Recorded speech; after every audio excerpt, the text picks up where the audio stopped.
एक राजा की 7 बेटियां थीं। एक दिन राजा ने अपनी बड़ी बेटी से कहा, बताओ बेटा तुम किसका खाती हो? तो बेटी ने कहा, पिताजी हम आपका दिया खाती हैं। दूसरी बेटी से कहा, तुम किसका खाती हो? पिताजी आपका दिया खाती हैं। प्रजा से पूछा, तुम किसका खाती हो? बोले आपका दिया खाते हैं। सबसे पूछा, तुम किसका दिया खाते हो? बोले आपका दिया। राजा आप ही हमारे पालनहार हो, आपका दिया हम सब खाते हैं। सबसे छोटी बेटी से कहा, बेटी तुम बताओ तुम किसका खाती हो? तब उस बेटी ने कह दिया, पिताजी हम भगवान का दिया खाते हैं, हम आपका दिया नहीं खाते। राजा को बड़ा बुरा लगा, उसे लगा हमारी इंसल्ट कर दी इसने, हमारा दिया खाती है और नाम ले रही है भगवान का। राजा ने कहा, कोई भगवान भगवान नहीं होता, अरे मैं तुम्हें खाने ना दूं तो तुम मर जाओगी। बेटी ने कहा, पिताजी तो आप करके देख लो।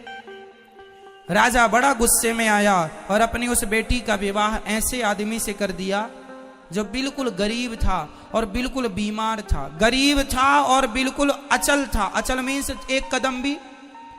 एक लकड़हारा था, जंगल में लकड़ी काटने गया, अचानक उसकी तबीयत बिगड़ गई और वहीं पर वो पड़ा रहा, वहीं मलमूत्र में घिसटता रहा। ऐसे गंदे आदमी से राजा ने अपनी उस बेटी का विवाह कर दिया कि देखता हूं तू अब कहती है भगवान का खाती हूं तो अब खिलाए तेरा भगवान।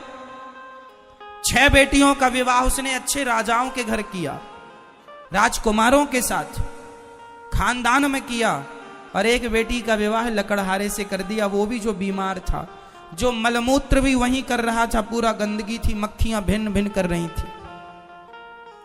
उस लड़की को लगा कोई बात नहीं, विधाता की ऐसी ही मर्जी है। वो लड़की जो थी अपने उस पति के संग रहने लगी। उसे पास में नदी थी तो ले गई, नहलाया धुलाया साफ किया, और जो उसके भाग्य में था मिला। उसका पति चल नहीं पाता था, अब वो क्या करे, पति को भोजन कैसे कराए? तो जंगल की लकड़ियां बीनती और ले जाके शहर में बेचती, जो पैसा आता उससे कुछ दवाइयां लाती, कुछ रोटियां लाती, खाती, पति को खिलाती, दवाई खिलाती। और वहां पर एक नाग नागिन, जंगल था ना तो जंगल में तो जीव जंतु ही रहेंगे, एक नाग नागिन का जो, तो वो जब दूध लाया करती अपने पति को देती, और जो बच जाता तो दौने में वो वहां नाग नागिन को रख दिया करती थी। तो नाग नागिन दूध पीते और बड़े प्रेम से वो खुश रहते। अब वो धीरे धीरे उसका पति ठीक होने लग गया, बीमारी से उसको राहत मिलने लग गई, ठीक होने लगा।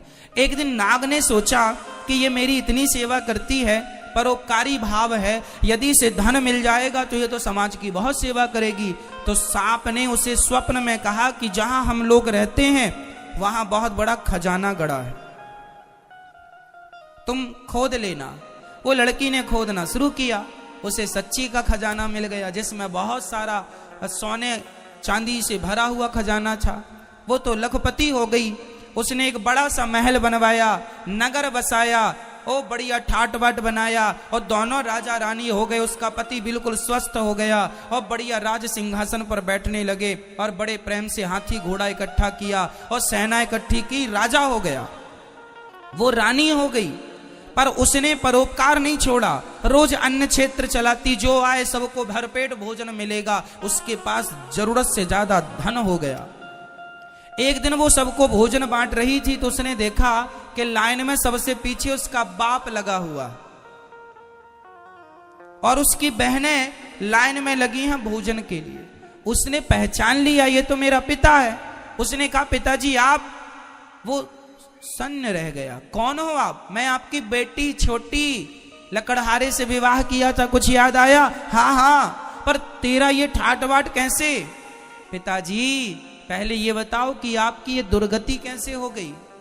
बेटी सच्ची कहा था तूने, हम बड़े अहंकार में थे कि मैं राजा हूं, लेकिन मेरी राजगद्दी छीनते देर नहीं लगी, सब नाश हो गया।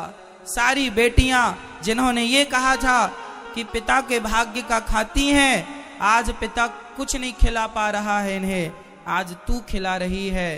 तब उस बेटी ने कहा, पिताजी मैंने कहा था ना कि सब अपने अपने भाग्य का और सब भगवान की कृपा का ही खाते हैं, सबको खिलाने वाला भगवान है।